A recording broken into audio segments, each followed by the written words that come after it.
Hey guys, it's Chris at Highline Guitars. You're watching another one of my YouTube guitar building videos. If you're new to my channel, welcome. I hope that by the time you finish watching this video, I'll have earned your subscription.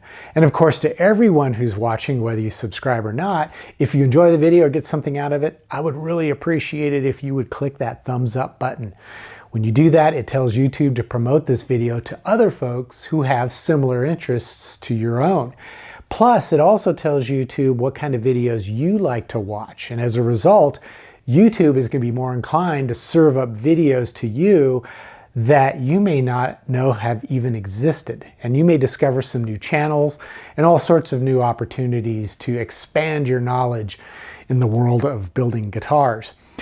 Also, if you would like to help support this channel, because helping to support the channel financially is a way that I can produce more videos, and producing more videos costs money because I have to buy tools and materials and such. But if you visit eguitarplans.com, there's a link in the description below, or if you visit my Highline Guitars merch store, which is displayed below the description, you can purchase all kinds of items knowing that whatever you purchase is going to help support the channel financially so I can make more videos, plus you'll be getting something of value in return. Also, you can click the thanks button down below and leave a tip in the amount that you think is appropriate. So what I want to talk about today is a phenomenon which I have noticed is occurring on social media channels like YouTube, TikTok, Instagram, and there are probably many others out there. And what this phenomenon has to do with the way in which we present how to do certain tasks.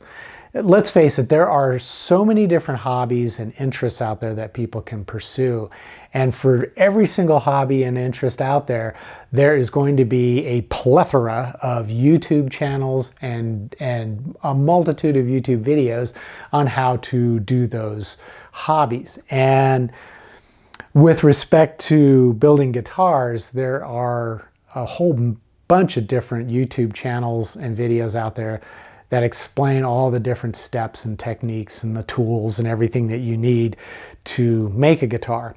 The same is true with everything from golfing to fishing, knitting, quilting, cooking, fixing up old cars, making clothing. All sorts of different things. Like I said, whatever hobbies exist, there are probably going to be a bunch of YouTube videos on how to do them. And the problem that I've noticed, and I'm guilty as a YouTube creator of this as well, is that a lot of times we tend to make the techniques look as easy as you can imagine they could be. And unfortunately, that's not always the case. For example, when I do a video on how to install level, crown, dress, and polish frets, I can make it look really easy.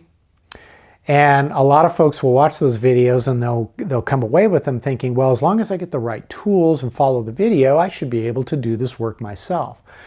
But what I haven't conveyed in my videos, and I see this as common with a lot of other YouTube videos, regardless of the subject, is that we don't convey the importance of having the basic skills, and skills which are acquired through repetitious experience. And fret leveling is a perfect example of that. I can show you the techniques for installing, leveling, crowning, dressing, and polishing frets. But what it comes down to is having the muscle memory. That's where you can achieve success. It's also where you can fail. And the only way you can achieve that muscle memory skill is by doing the work over and over and over. Now, in all honesty, to be perfectly fair and to kind of come clean on this, when I built my very first guitar 20 some years ago, the result was incredible. It worked perfectly. Everything was flawless. But I got lucky. As time passed and I started building more guitars, I began to realize it's not as easy as I thought it was. And that first guitar, I just got lucky. The ones that came after it, I ran into problems. But I was able to achieve success by doing those same tasks over and over and over. And eventually I developed the muscle memory and the skills necessary to achieve success when building guitars. And it's taken me 20 years to get to this point. Now, I'm not saying you can't achieve success quickly by watching videos, getting the right tools, and doing some practice work, but it is going to take some experience to develop that skill. And I think it's important for folks to understand that. I can't tell you how many times I get comments on videos where I've demonstrated a technique where somebody will say, they'll either say that they tried it and it didn't work, or they just made a mess out of things, or they wonder why I do it a certain way when they've watched somebody else's video and they're doing it a different way. And a lot of times people will think that the other way's got to be better than the way I'm doing it, and so they want to know why I'm doing it my way and not the other person's way. And there's oftentimes a lot that's going on behind the scenes, and a lot of things that you may not understand. It has to do with my philosophy of how I want my business to function, how I want to build guitars. I'm not a guitar factory. I have no desire to be another PRS or another Ibanez or anything like that. I want to build one guitar at a time and then sell it to somebody.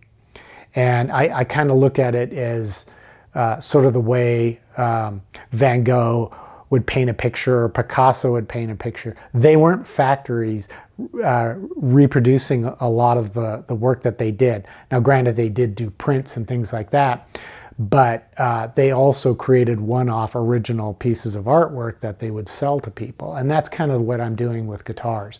Build one guitar at a time, sell it to somebody, then move on to the next project.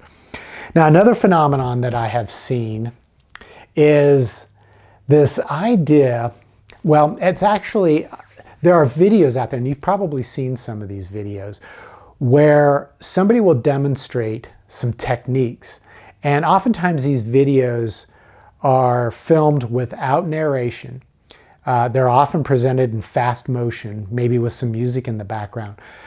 But the person will be demonstrating techniques for how to do something. And oftentimes when you watch these videos, you're struck by how brilliant the ideas and the techniques might seem. And in relation to guitar building, I've seen videos, woodworking videos, where folks will be joining wood together. And they will show all these different really creative methods for joining wood together, for gluing it together, for clamping it together, for screwing it together, whatever. And as you watch these videos, you'll be struck by how brilliant some of these ideas are. And I've found, and I know this from some of the comments I've gotten in my videos, there are a lot of folks out there who think that when it comes to building guitars, for every technique and method that we have to rely on, there must be some brilliant trick that is going to guarantee success. And unfortunately, that's just not true. If there were brilliant tricks, then I would be showing those, certainly. But there just really isn't. The techniques that I show and that other YouTube creators are showing with respect to building guitars those are the tricks. And unfortunately, to be successful, they do require that skill that has been achieved through repetitious experience. Now, another phenomenon that I see happening a lot is what I call the "you're doing it wrong" phenomenon. It seems that whenever I will post videos where I explain a technique or a method, there's going to be folks who feel this compelling urge to comment and to tell me that I'm doing it wrong. And I like to call those guys the Cliff Clavins. And if you don't know who Cliff Clavin is, I'll post a link to a really short video that will give you a really clear idea. And I think a lot of you will watch that and think, oh God, is that me? Or you'll think, oh, I know exactly what he's talking about. At any rate, I'll post a video where I explain how to do something, and these folks will chime in and tell me that I'm doing it all wrong. And oftentimes they will refer to videos they've seen from other content creators. And they rarely have a full understanding of why I use certain techniques and why I don't use other techniques. They also tend to, they don't realize that the technique that they're telling me I should use is a technique I've already tried before. In fact, I may have tried it many times and I've abandoned it because I found a different technique that for me works better. And that's why I use that technique. These are things that you need to think about before you post your comment about how I'm doing something wrong or that there's a better way of doing things. There's often way more to the story than you might realize. For example, when I am creating my files, my 3D files that I use for setting toolpaths and writing G-code file, oftentimes I do a two-dimensional drawing in Adobe Illustrator, and people tell me that's wrong. Adobe Illustrator is an illustration program. You need to be using a CAD program and blah, blah, blah, blah. Well, the fact is, I use those Illustrator files for other purposes, for marketing purposes, for communications purposes. There are other reasons why I use it. So rather than creating an Illustrator file, then moving it into a CAD program, then moving it into my 3D program, I just go from Illustrator to the 3D program. So that's why I do it that way. Another good example is whenever I talk about positioning a blank on my CNC machine, I use a really simple technique. It just involves lining up center lines that are marked on the blank with lines that are engraved on the wasteboard. And every time I show this, people tell me, you're doing it wrong. You need to be using a pin alignment system. What they don't realize is when I first started using CNC years ago, and this is my third CNC machine. I have two others. I used the pin alignment system in the beginning, and that's because all my blanks were the same size, so it made sense. I could drill 4 holes in my wasteboard for the neck and then 4 different holes for the body blanks. And then I would simply drill the holes in the neck blank and then the body blank, and then I could use pins to align everything, and it worked great. These days, my blanks are never the same size. They can be wider, longer, narrower, whatever, but they're never the same size. Plus, a lot of times when I'm carving a part, I may decide to shift it over on a blank because I like where the grain is and the way it looks on a different part of the wood. If I were to use the pin alignment system, given the fact that none of my blanks are ever the same size, I would have so many holes in the wasteboard that I would have to replace it once, maybe twice, maybe even 3 times a month. And if you've priced 3/4 inch MDF board lately, a 4x8 sheet is going to get really expensive. Or this is actually 4x4 sheet, but I would buy a 4x8 and then cut it in half, and I'd have two wasteboards. But it's expensive. It's time consuming to replace it. This is the same wasteboard that came with this machine 2 years ago. So, you know, that's one of the reasons why I don't use the pin alignment system. It's great if you're doing repetitious manufacturing, but otherwise, think of it this way too. You still have to position the spindle in a known location before you can drill the holes in the wasteboard. So you have to position it. Okay, think about that. Then when you drill the holes in the blank for those pins to correspond to, you have to position not only the spindle, but you have to position the blank so that you can accurately drill those holes in the right locations. So there's a lot of steps involved with locating all this stuff. With the way I do it, it's just simply a matter of putting the blank down on the wasteboard and making sure that the center lines line up with the engraved lines. Then it's done. Then I can clamp it down or screw it down.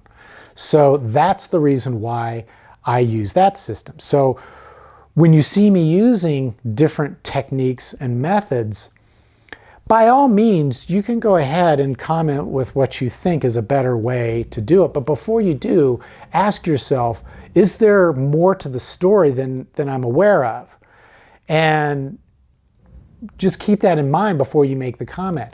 And then I'm going to comment back and explain why. So don't take offense to that. People tend to get incredibly offended if I correct them in what they think is a better way to do things. My goal with this video is not to crush your enthusiasm for building a guitar or learning any hobby for that matter. All I want to do is to try to dial back your expectations and bring them in line with reality. You can't automatically learn something just by watching a YouTube video and become an expert at it. It's going to take some repetitious experience before you can develop the skills necessary to master the tasks that are involved. And unfortunately, we live in this society where instant gratification is the norm. So people want to just put down their phone, pick up a piece of wood, and a couple of hours later have a guitar neck. And it just isn't that simple. And in truth, if it was that simple, hobbies would be boring. Because part of what's so enjoyable about a hobby is learning skills, practicing the skills, and then realizing that you've mastered it when other folks have not mastered it. I mean, that's one of the reasons why a lot of guys like to play guitar, is because they want to get better than their friends. So they practice and practice and practice, develop that muscle memory, and develop the skills to become better guitar players. That way, when you arrive at a party, you can pick up a guitar and wow everybody. So it's the same thing with building guitars or learning how to fly fish or learning how to cook or play golf or whatever it is. If we could all be masters at the art right from the get-go after watching one or two videos, it'd be boring. So I hope that you found this video to be entertaining, enlightening maybe. At any rate, like I said at the beginning, click that thumbs up button, hit the subscribe button, visit eGuitar Plans or the Highline merch store, and or leave a tip. And at any rate, until the next episode, take care, stay safe, and I hope you'll be back for future guitar building adventures.